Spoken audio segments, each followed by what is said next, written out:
शिक्षक व त्यांचे मित्र बोलण्यात गुंग होते. गुरुजींचं लक्ष त्या दोघांकडे गेलं. गुरुजींनी त्या दोघांना उभे राहायला सांगितले आणि त्या धड्यावरील प्रश्न विचारले. लोकमान्य टिळकांना त्या प्रश्नांची उत्तरे बरोबर आली, पण त्यांच्या मित्रांना त्या प्रश्नांची उत्तरे आली नाहीत. गुरुजींनी लोकमान्य टिळकांना खाली बसायला सांगितले व त्यांच्या मित्रांना म्हटले, तुझं लक्ष माझ्याकडे नव्हते, त्यामुळे तुला प्रश्नांची उत्तरे येत नव्हते. ह्याचा अर्थ की तू बोलत होतास. हे गुरुजी म्हटले, तुला शिक्षा भेटलीच पाहिजे. हे ऐकून लोकमान्य टिळक उभा राहिले आणि म्हटले, गुरुजी मी सुद्धा बोलत होतो. गुरुजी म्हटले, पण तू तर मी सांगितलेल्या प्रश्नांची उत्तरे बरोबर दिलीस. मग तू कसं बोलत होतास?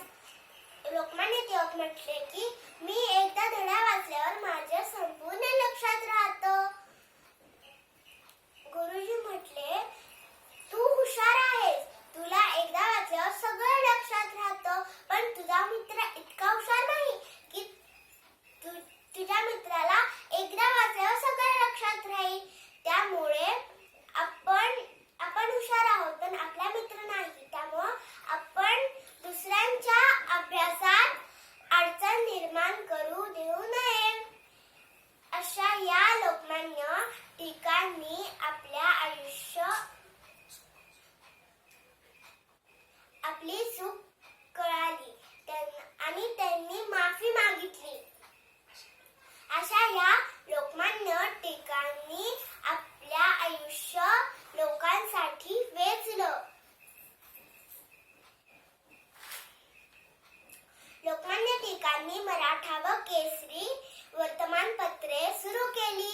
तसेच सार्वजनिक गणेश उत्सव व शिवजयंती साजरी करायला सुरुवात केली. स्वराज्य हा माझा जन्मसिद्ध हक्क आहे आणि तो मी